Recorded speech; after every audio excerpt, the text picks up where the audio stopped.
복 있는 사람은 악인들의 꾀를 따르지 아니하며 죄인들의 길에 서지 아니하며 오만한 자들의 자리에 앉지 아니하고 오직 여호와의 율법을 즐거워하여 그의 율법을 주야로 묵상하는도다.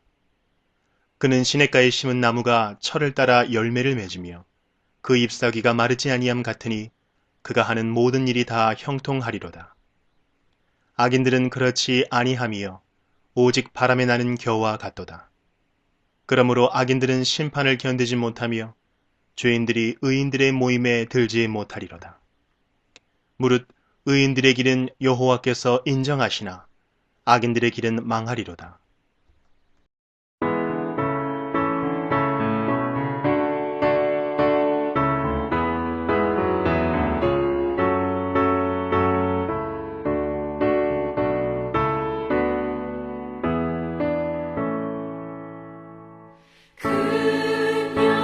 영화로우신 주 이곳에 오셔서 이 모인 자들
오늘은 사도행전 14장 20절부터 살펴보도록 하겠습니다. 지난 시간에 바울과 바나바의 선교 활동을 시기하며 비방했던 비시대 안디옥의 유대인들과 이고니온에 사는 유대인들이 누스드라까지 쫓아와서 바울과 바나바의 전도를 방해하고 박해하며 심지어 무리를 충동해서 그들로 하여금 바울을 돌로 치게 했습니다. 그리고 돌에 맞은 바울이 죽은 줄 알고 성 밖으로 끌어내 버렸다는 말씀까지 살펴봤습니다. 오늘은 그 말씀을 이어서 보겠습니다. 20절입니다.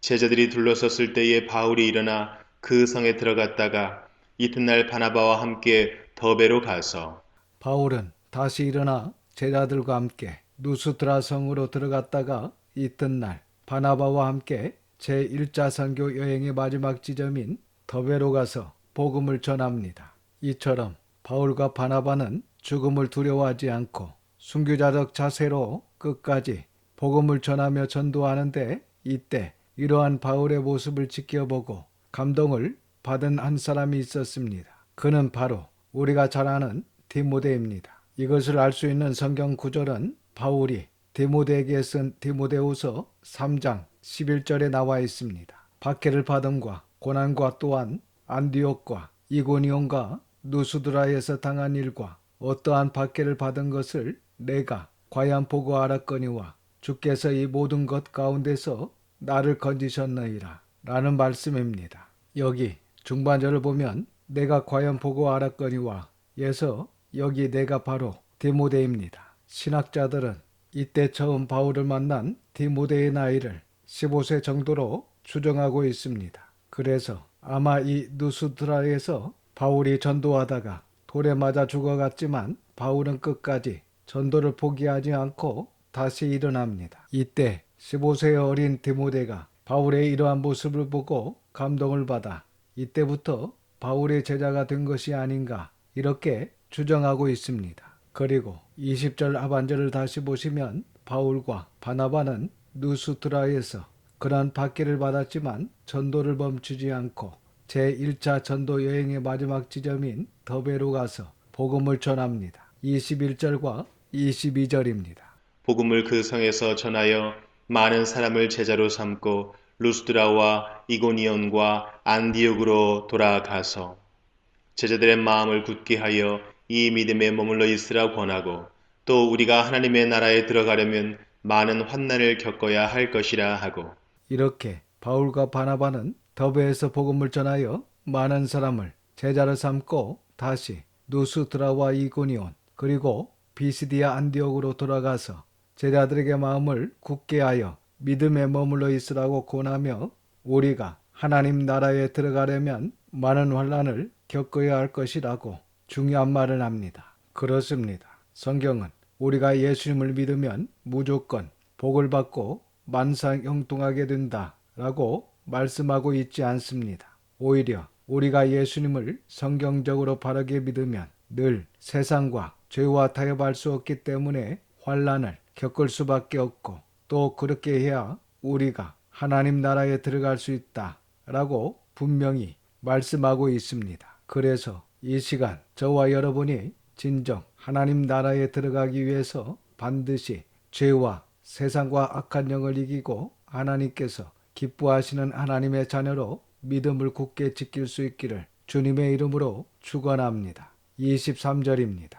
각 교회에서 장로들을 택하여 금식 기도하며 그들이 믿는 주께 그들을 위탁하고 이렇게 바울과 바나바의 전도로 누스드라, 이고니온, 비시디아 안독의 신앙 공동체, 즉 교회가 세워진 것으로 보입니다. 그리고 장로들을 세워 교회를 섬기게 한 것으로 보입니다. 24절에서 26절입니다.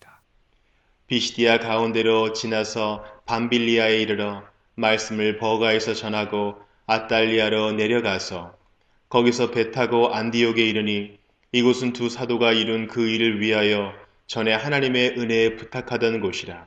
이렇게 해서 바울과 바나바가 온갖 핍박과 박해 중에도 하나님의 은혜로 제1차 전도 여행을 무사히 마치고 그들을 파송한 안디옥 교회로 돌아왔습니다. 27절과 28절입니다. 그들이 이르러 교회를 모아 하나님이 함께 행하신 모든 일과 이방인들에게 믿음의 문을 여신 것을 보고하고 제자들과 함께 오래 있으니라.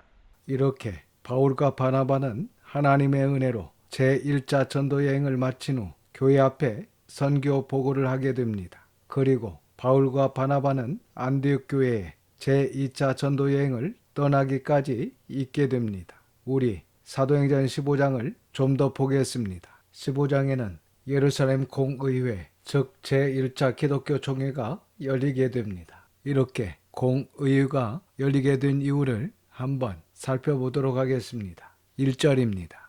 어떤 사람들이 유대로부터 내려와서 형제들을 가르치되 너희가 모세의 법대로 할례를 받지 아니하면 능히 구원을 받지 못하리라 하니.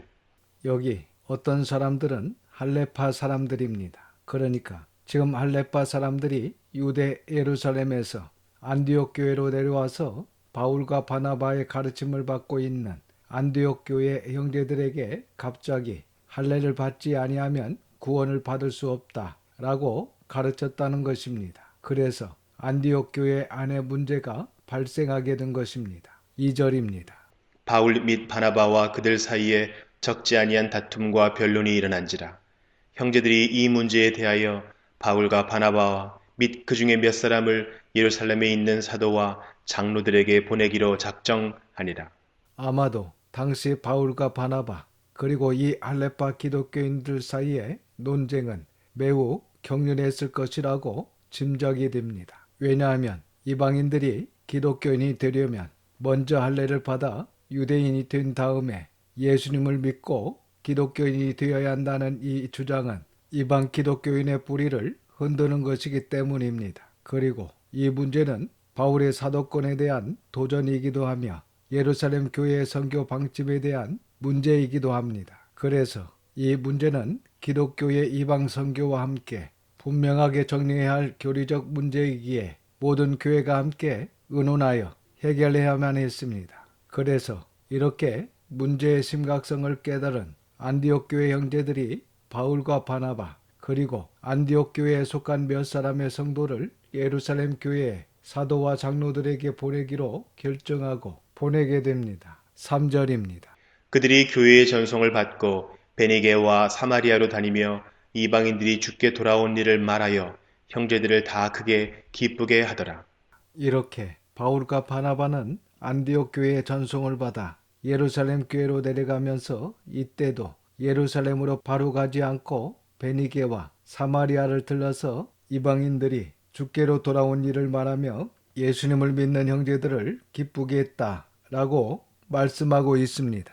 이것을 보면 진리 가운데 하나님의 마음으로 하나님과 마음이 동하는 사람들은 누구나 주의 말씀을 듣고 죽게로 돌아왔다는 이 소리에 기뻐할 수밖에 없다는 것을 알 수 있습니다. 그래서 지금도 이 진리의 말씀을 듣고 죽게로 돌아오는 자가 있다면 그것은 하나님과 우리에게 얼마나 큰 기쁨인지 모릅니다. 4절입니다. 예루살렘에 이르러 교회와 사도와 장로들에게 영접을 받고 하나님이 자기들과 함께 계셔 행하신 모든 일을 말하며. 이렇게 예루살렘 교회에 도착하여 바울과 바나바는 제1차 전도 여행 때 있었던 모든 일을 보고합니다. 그리고 바울이 다메섹에서 예수님을 만나 회심한 후 처음 예루살렘 방문을 했을 때에는 그들로부터 의심과 냉대를 받았지만 이렇게 제1차 전도 여행 후 지금은 예루살렘 교회에서 큰 환영을 받은 것을 보면 이미 예루살렘 교회에서는 바울과 바나바의 제1차 전도 여행의 결과에 대해 호의적으로 평가하고 있음을 알 수 있습니다. 5절입니다. 바리새파 중에 어떤 믿는 사람들이 일어나 말하되 이방인에게 할례를 행하고 모세의 율법을 지키라 명하는 것이 마땅하다 하니라. 이 바리새파 중에 어떤 믿는 사람들이 바로 할례파 사람들입니다. 당시 예루살렘 교회 안에 바리새파 출신 개종자들도 있었다는 점은 기독교의 세력이 상당히 확장되었음을 시사합니다. 그런데 아시다시피 당시 바리새파라고 하면 종교 지도자급의 철저한 유대주의자들입니다. 그래서 그 사람들이 기독교로 개종해 왔지만 여전히 유대교적 전통을 버리지 못하고 이렇게 기독교 안에서 갈등 관계에 있었다는 것입니다. 그러니까 철저한 선민의식과 율법주의에 사로잡혀 있던 그들에게 이방인 구원은 이해할 수 없는 것이었습니다. 그리하여 그들은 이방인들도 모세의 율법을 따라 할례를 받아야 한다는 조건을 내세웠던 것입니다. 이것은 유대인과 이방인, 즉 율법과 믿음의 대립이었습니다. 다시 말해서 선민이 아닌 율법 없는 이방인들도 구원을 받을 수 있느냐 하는 것이었습니다. 만약 그것이 가능하다면 이방인들도 유대인처럼 할례와 율법을 지켜야 한다는 것입니다. 이는 신학적으로 중요한 것이었습니다. 만일 이방인들이 유대인처럼 할례를 받고 율법을 지켜야만 구원을 받을 수 있다면 기독교는 민족주의적 유대교의 색채를 벗어나지 못할 것이며 복음의 정체성도 상실할 것입니다. 그러나 예루살렘 공의회를 주도하고 있는 베드로와 야고보 그리고 바울은 예수 그리스도의 복음의 핵심은 바로 믿음으로 구원을 받는다라는 것을 명확히 알고 있었습니다. 그리하여 율법으로부터 이방인을 자유케 한다는 예루살렘 교회의 공의회 결론을 내리게 되는데 그 내용은 다음 시간에 살펴보도록 하겠습니다. 기도하겠습니다. 아버지 하나님, 하나님의 걸어가신 이름을 찬양합니다. 오늘도 귀한 말씀을 듣게 하시고 깨닫는 마음을 주셔서 감사드립니다. 우리가 하나님 나라에 들어가려면 많은 환난을 겪어야 할 것이라 라는 이 말씀을 마음에 꼭 새기고 성경적인 바른 믿음과 신앙으로 세상과 죄와 타협하지 않고 오히려 죄와 세상과 악한 영을 이기고 하나님께서 기뻐하시는 하나님의 자녀로 믿음을 굳게 지킬 수 있도록 저희들을 인도하여 주시옵소서. 이번 한 주간도 하나님의 선한 손에 도우심을 믿고 감사드리며 우리 구주 예수님의 이름으로 기도드립니다. 아멘. 지금은 우리 구주 예수 그리스도의 은혜와 아버지 하나님의 그 크신 사랑하심과 성령님의 감화감동 역사 충만 위로하심이 모든 성도들과 자녀와 가정 위에 함께 하시기를 우리 구주 예수님의 이름으로 축원하옵나이다. 아멘.